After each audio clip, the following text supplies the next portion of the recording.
Hello friends, ఈరోజు చాలామంది కూడా గ్రూప్లో మెసేజెస్ ఇప్పుడు అంటే మన గ్రూప్ అనే కాదు, టెలిగ్రామ్లో ఉన్న ఎడ్యుకేషనల్ గ్రూప్స్ అన్నిట్లో కూడా చాలామందికి ఉన్న ఒకే ఒక డౌట్ ఏంటంటే, ఎలక్షన్ రిజల్ట్స్ చూసిన తర్వాత అంటే చాలామంది అడుగుతుంది ఏంటి డౌట్, మెయిన్స్ ఎగ్జామ్ పోస్ట్పోన్ అవుతుందా గ్రూప్ 2 ఏపీపీఎస్సీ మెయిన్స్ ఎగ్జామ్. అంటే ఇప్పుడు మనకి ఎగ్జామ్ పోస్ట్పోన్ అవ్వాలి అని కోరుకునే వాళ్ళు చాలామంది ఉన్నారు.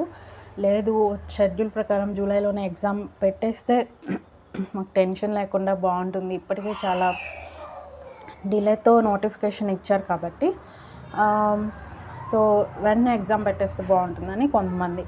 సో ఈ 2 గ్రూప్స్గా విడిపోయి వాళ్ళు టెలిగ్రామ్ గ్రూప్స్లో అయితే మెసేజెస్తో కొట్టుకుంటూ ఉన్నారు. సో కానీ ఇప్పుడు ఏంటంటే గవర్నమెంట్ చేంజ్ అవుతుంది కాబట్టి ఎగ్జామ్ పోస్ట్పోన్ అయ్యే ఛాన్సెస్ ఎక్కువగా ఉంటాయన్నమాట. అంటే ఖచ్చితంగా అని నేను చెప్పట్లేదు, బట్ ఇది ప్రాక్టికల్గా చూసుకున్నా కూడా ఎగ్జామ్ పోస్ట్పోన్ అయ్యే ఛాన్సెస్ ఎక్కువగా ఉన్నాయి, అది చాలామంది చెప్తున్నారు. సో ఒకవేళ పోస్ట్పోన్ అయితే ఎక్కువ రోజులు పోస్ట్పోన్ అయ్యే ఛాన్స్ కానీ ఉండదు. అంటే మేబీ ఒక 2-3 మంత్స్ అట్లా, మ్యాక్సిమం ఒక 2-3 మంత్స్ అనమాట.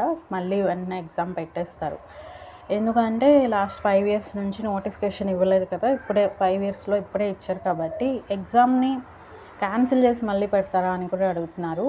అంత క్యాన్సిల్ చేసి పెట్టేది ఉండదు, బట్ ఎగ్జామ్ అయితే పోస్ట్పోన్ అయ్యే ఛాన్సెస్ మటుకి ఉంటాయన్నమాట. అది కూడా ఎక్కువ రోజుల్లో అయితే ఉండదు నేను అనుకోవటం. మేబీ ఇప్పుడు జూలై, ఆగస్ట్, సెప్టెంబర్ అంటే అక్టోబర్ అట్లా ఆ టైంకల్లా ఎగ్జామ్ అయితే పెడతారు అని అనుకుంటున్నాను. సో మీరు ప్రిపరేషన్ అయితే కంటిన్యూ చేయాలి. ఒకవేళ ఎగ్జామ్ పెట్టినా కూడా ఒక 1-2 మంత్స్లో ఎగ్జామ్ అని పెట్టినా కూడా మనకి ఆశ్చర్యపోనక్కర్లేదు. సో దీని మీద ఏదైనా అప్డేట్స్ వస్తే కనుక మేబీ ఒక 1 వీక్ 10 డేస్లో మనకి ఒక క్లారిటీ అనేది వస్తే దాన్ని బేస్ చేసుకొని మీకు నేను అప్డేట్ ఇస్తాను. మన ఛానల్లో ఫస్ట్ నుంచి కూడా మన ఛానల్ని ఫాలో చేస్తున్నారు కదా, మీకే తెలుసు ఎట్లా అప్డేట్స్ పాయింట్ టు పాయింట్ ఖచ్చితంగా అప్డేట్స్ వచ్చేస్తాయి. సో ఖచ్చితంగా సబ్స్క్రైబ్ చేసుకొని ఫాలో చేయండి. అండ్ డిస్క్రిప్షన్లో బుక్స్ లిస్ట్ ఇచ్చాను, ఆ బుక్స్లో మీకు ఏదైనా కావాలంటే కనుక నాకు వాట్సాప్లో మెసేజ్ చేయండి. Okay, thank you friends.